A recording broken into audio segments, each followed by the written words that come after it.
Thanks for joining us today. My name's Tim, known as Tim the Potter. I'm the owner of the Canton Clay Works here in the foothills of the Northwest Hills in Connecticut. What I wanted to show you today was just some very basic beginner approaches to throwing on the potter's wheel. First thing I'm doing is starting with a ball of clay, an electronic potter's wheel. This one is made by Bailey Ceramics in Kingston, New York. I really enjoy these wheels quite a bit.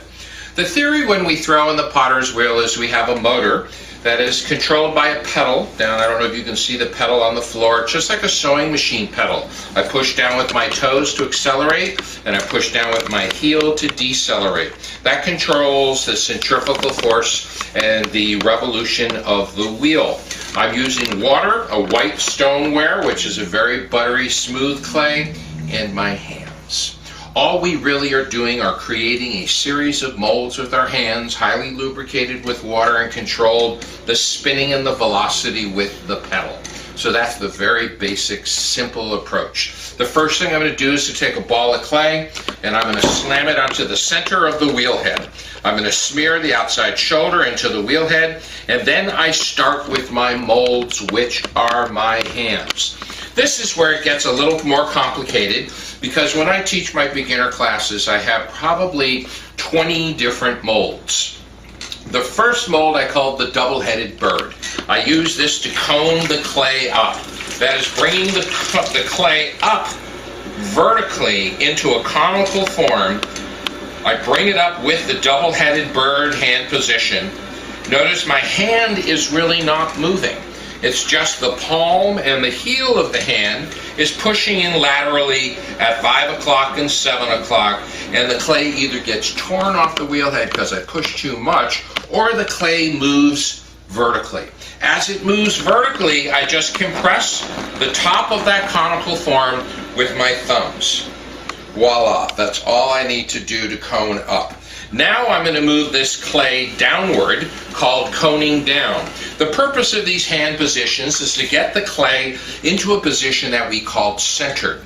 Centered means that we are taking all the millions of clay platelets that are in this lump of clay, and we are forming them into a series of concentric circles. Now we're back to high school geometry. Concentric circles are a series of circles that share the same center point, meaning all these clay platelets are in circles sharing the center axis, which is what allows us to make a symmetrical pot. As you notice, this foundation clay that I'm coning down is starting to get very buttery and smooth, and it's not doing the hula hoop thing. Now I go to a hand position I call cosmetic centering. I'm just taking the last 10% of the surface clay and getting it on center. I push firmly down on the top and on the outside wall at 7 o'clock to get this clay to be buttery, smooth, and on-centered. This is all about motor memory, so being successful at throwing pots, whether you're a beginner or an advanced person, is about repetition, impregnating our memory banks in our brain with the process of throwing, which is all called motor memory. It's really no different than those of you who are an athlete or those of you who are a musician, where you are repeating your hand positions holding the golf club, the lacrosse club, the racket, or the musical instrument. Now this is my foundation clay from which I now am going to open. I'm going to create an opening in the middle, pull the clay outward, and then a hand position called pulling up, where I'll pull the clay vertically. So this is the hand position I use to sink my tool, or my right index finger, downward at an angle, and then I pull the clay open. There are many ways in which to throw a pot, and this is a technique that I have developed through the years, and I simply call it the logical potter. I'm just doing very simple logical steps. Now, if you can see at the angle of that camera, the bottom of the pot is very irregular from my movement of my index finger. So the bottom of the pot is undulating slightly. I'm going to take a tool called a rib, which has a flat edge, and I'm going to compress the bottom of the pot at a 45-degree angle at the interior radius from the center point to the inside wall at 3 o'clock. High school geometry again.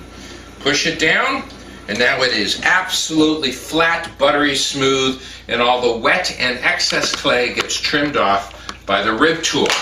Now this sort of looks like your cat food bowl. Big thick wall, low center of gravity. Now our job is to take this thick wall and pull it vertically. This is truly the most difficult hand position and function in throwing pots. But I can promise you, when you take a beginner class and you give yourself time to come into the studio and practice, and you practice this motion, it may take you 50 times, it may take you 100 times of moving your hands in this position, but your brain will eventually memorize that function and it will come to you. We all work at a different pace, so some of us it happens quite quickly, others it takes time. I was a slow learner many years ago. So here's my foundation piece. I take my right index finger and I fold it. I'm using this center bone in the middle of the right index finger and I lay it down on the wheel head at 5 o'clock. I then take the left index finger and middle finger on the interior and then I connect the thumbs. Essentially, I've created a claw or a clamp. I love lobster and crab, so I always relate it to food.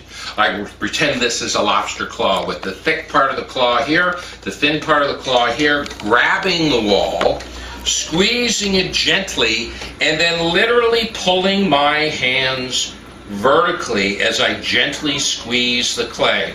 Do you notice the wall starts to elongate vertically? Then notice the rim is a bit thinner, the base is quite thick, creating a trapezoid. When throwing in pottery, I really believe the trapezoid is your friend. So that trapezoid shape is what you're after. At first, now we're going to take this thicker wedge of clay on the lower outside shoulder, move it in and pull it up. Notice I'm squeezing it in, and now I'm going to grab it and I'm going to pull it up. You see that vertical motion?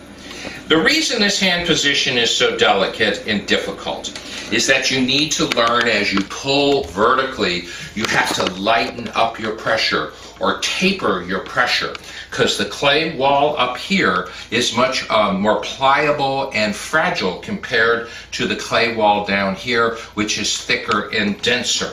So down below I use more pressure and I pull the clay up, and right about here I lighten up my pressure and I pull a really beautiful, buttery, smooth, cylindrical form. And as I get to my rim, I do a hand position called compressing my rim, which tightens the clay platelets on the rim, giving ourselves a pretty much almost a picture-perfect cylindrical form. So that's the very first stage in beginner pottery. These cylindrical forms are the base of all of our forms in ceramics. We'll make mugs, bowls, casseroles, serving vessels, art pottery. So this is the very first lesson that I teach, and I think you can give it a try and do it again and again and again, and it will eventually come to you.